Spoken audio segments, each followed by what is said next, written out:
તો અમદાવાદમાં morning walk કરવા નીકળેલી મહિલા સાથે ચેન સ્નેચિંગની ઘટના બની છે। ગળામાંથી સોનાનો ચેન તફડાવીને શખ્સો ફરાર થયા। એસપી રિંગ રોડ પર સંપલ એલિગન્સ સામે બની હતી ઘટના। મોપેડ પર આવેલા શખ્સો સોનાની ચેન ખેંચીને ફરાર થયા છે। 15 ગ્રામ વજનની 40,000 કિંમતની સોનાની ચેન ખેંચીને તસ્કરો ફરાર થયા છે। ચેન ખેંચીને ભાગતા તસ્કરો સીસીટીવીમાં કેદ થયા છે। ફોનલાઈન પર નવીન જોડાયા છે વધુ માહિતી આપવા માટે। નવીન, શું વધુ વિગત સમગ્ર મામલે? ચાંદખેડા પોલીસ આવે ત્યાં એક આરોપી જે મહિલા જે સવારે મોર્નિંગ વોકમાં નીકળેલ અને ત્યાર દરમિયાન તેમનું ચેન સ્નેચિંગ કરીને આરોપીઓ ફરાર થઈ ગયા છે, જેને લઈને સીસીટીવી જે છે તે પણ સામે આવ્યા છે અને ચાંદખેડા પોલીસ દ્વારા કોણ છે અને ક્યાંથી આરોપી આવ્યા હતા તે તમામ સામે તપાસ કરવામાં આવી રહી છે। પરંતુ આ પ્રકારની ઘટનાઓ જે વધી રહી છે અને મહિલાઓની ખાસ કરીને ટાર્ગેટ કરવામાં આવી રહ્યા છે તે ખૂબ જ ચિંતાજનક છે, કારણ કે સવાર મોર્નિંગ વોક હોય અથવા સાંજનું જે લોકો ચાલવા નીકળતા હોય તે પણ ત્યારે આ પ્રકારની ઘટનાઓ વધી રહી છે। જી બિલકુલ નવીન, આભાર સમગ્ર માહિતી બદલ। તો નવસારીમાં તસ્કરોએ હદ વટાવી મહિલાને ધમકી આપી ધોળા દિવસે લૂંટ। ધોળા દિવસે પોલીસ સ્ટેશન નજીક લૂંટ કરવામાં આવી। બિલ્લીમોરામાં સહયોગ સોસાયટીમાં લૂંટની ઘટના બની છે। ધોળા દિવસે બે લૂંટારુઓ લૂંટ ચલાવીને ફરાર થયા। એક ઘરમાં બે લૂંટારુઓએ ઘૂસીને મહિલાના ગળાના ભાગે હથિયાર મૂકી સોનાના દાગીના સહિતની લૂંટ ચલાવી હતી। તો લૂંટ ચલાવીને ભાગતા લૂંટારુ સીસીટીવી કેમેરામાં કેદ થયા છે। ધોળા દિવસે લૂંટની ઘટના બનતા સમગ્ર પંથકમાં ચકચાર મચી છે। પોલીસ સ્ટેશનથી 500 મીટર અંતરે ધોળા દિવસે લૂંટનો બનાવ બનતા પોલીસની કામગીરી સામે સવાલો ઉભા થયા છે।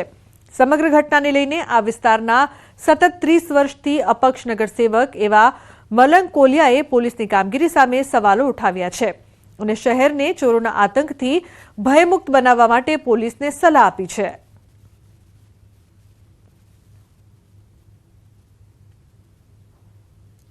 સોફા પર બેઠી હતી અને બે જણા કાળા વસ્ત્ર પહેરીને આવ્યા।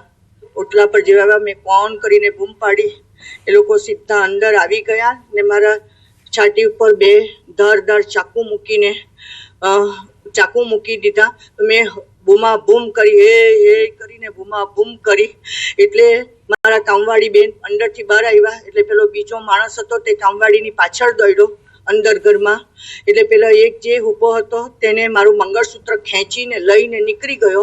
તેવું તરત જ પેલો બીજો અંદરથી બહાર આવ્યો ને મારા પર પાછી ચાકુ મૂક્યો, પણ જોયું કે ગળામાં હવે કશું નથી એટલે એ પણ વહેલો નાસી ગયો। નજીકમાં જ પોલીસ સ્ટેશન છે અને બીજા જે બધા સીસીટીવી કેમેરાઓ છે એ બધા એ લોકો ચેક કરે છે, પરંતુ પોલીસ જે નેત્રંગ કેમેરા લગાવેલા છે એ અને પાલિકા એ બંને કેમેરાઓને વ્યવસ્થિત ચાલુ રાખીને અને આ ગુનાઓ ડિટેક્ટ કરીને બિલીમોરા શહેરને ભયમુક્ત બનાવે એવી મારી અપીલ છે। તો ભાવનગરમાં વાલીઓ માટે ચેતવણી સમાન કિસ્સો સામે આવ્યો છે। 3 વર્ષની બાળકી રમતા રમતા પાણીના ટાંકામાં પડી જતા મોત નીપજ્યું છે। શહેરના ચિત્રા ગુરુકુળ સ્કૂલની પાછળના ભાગે આ ઘટના બની છે। મૂળ ઉત્તર પ્રદેશના રહેવાસી પરિવારની દીકરી સાથે આ ઘટના બનતા પરિવારમાં શોકની લાગણી પ્રસરી ગઈ છે। બાળકીના મૃતદેહને પોસ્ટમોર્ટમ માટે સિવિલ હોસ્પિટલ ખસેડાયો છે। તો પરિવારમાં હાલ શોકની લાગણી। હારીજ કોંગ્રેસમાં ભંગાણ। હારીજ પાલિકામાં કોંગ્રેસને ઝટકો। કોંગ્રેસના 4 સભ્યોએ કર્યા કેસરિયા। કોંગ્રેસના મેન્ડેટ પરથી જીત્યા હતા ચૂંટણી। પાટણ ભાજપ કાર્યાલય ખાતે કર્યા કેસરિયા। જયંતિ કવાડિયા, પ્રશાંત કોરાટ અને ભાજપ જિલ્લા પ્રમુખના હસ્તે ભાજપનો ખેસ પહેરીને વિધિવત રીતે કોંગ્રેસનો હાથ છોડી ભાજપમાં જોડાયા। તો હારીજ પાલિકા 24 બેઠકોમાં 14 બેઠકો સાથે ભાજપ બહુમતી પર હતું। હવે વધીને 18 બેઠકો પર ભાજપ, તો સામે કોંગ્રેસ પાસે 6 જેટલી બેઠકો વધી છે।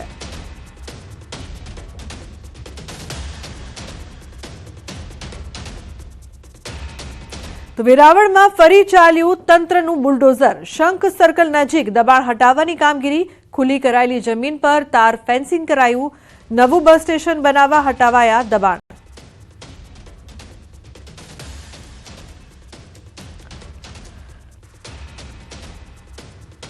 તો ભાવનગર શહેરમાં રખડતા ઢોરના ત્રાસથી જનતા ત્રાહિમામ પોકારી ઉઠી છે। જ્યાં જુઓ ત્યાં ઢોર અડીંગો જમાવીને બેઠા હોય છે તો મહાનગરપાલિકા દ્વારા બનાવવામાં આવેલા ઢોરના 4 ડબ્બામાં 2100 પશુઓ આવ્યા છે અને તેની પાછળ છેલ્લા 9 મહિનામાં ₹4.46 કરોડનો ઘાસચારાનો ખર્ચ કરવામાં આવ્યો છે, પરંતુ હજુ પણ રખડતા ઢોરનો પ્રશ્ન ત્યાં ને ત્યાં જ છે। આ રખડતી રંજાડના કારણે કેટલાય લોકોના અકસ્માત થયા છે, જેમાં કેટલાય લોકોના મૃત્યુ પણ થઈ ચૂક્યા છે। તો મહાનગરપાલિકા દ્વારા રખડતા ઢોર પકડવા જે એજન્સીને કોન્ટ્રાક્ટ આપ્યો હતો તે એજન્સીએ પણ કોઈ ઢોર પકડ્યું નથી, જેથી મનપાના એકલ દોકલ કર્મચારીઓ શહેરમાંથી રોજના 7 થી 8 ઢોર માંડ પકડે છે। પ્રજાના કરોડો રૂપિયા પશુઓના ઘાસચારાના નિભાવ પાછળ ખર્ચ કરવામાં આવે છે, પરંતુ શહેરમાં રખડતા ઢોરનો ત્રાસ આજે પણ યથાવત જોવા મળી રહ્યો છે।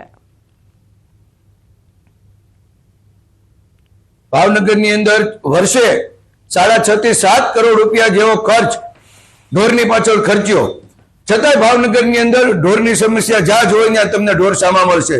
ખૂટિયાનો ત્રાસ, માણસ વૃદ્ધ લોકો તો બહાર નથી નીકળી શકતા અને નાના નાના ભૂલકાઓને ગાયો ઉડાડે છે એવા વીડિયા ફરતા થઈ ગયા છે। આ ઢોરનો ત્રાસ દૂર કરવા માટે ભાવનગર મહાનગરપાલિકાની ટીમ દ્વારા દૈનિક ધોરણે ઢોર પકડવાની કામગીરી કરવામાં આવે છે અને એના જ કારણે છેલ્લા 1 વર્ષમાં આપણે લગભગ 4000 ઉપરાંત ઢોર પકડી અને ડબ્બામાં પૂરેલા છે અને હાલ આપણે 4 ઢોર ડબ્બા નિભાવીએ છીએ અને એમાં 2100 જેવા પશુઓ હાલ છે। અન્ય સમાચાર ગીર સોમનાથથી સૂત્રાપાડાના ગુંદાળા ગામના યુટ્યુબર પર હુમલાનો મામલો। યુટ્યુબરનું અપહરણ કરીને ઢોર માર માર્યો। યુટ્યુબર દિનેશ સોલંકી ઉર્ફે રોયલ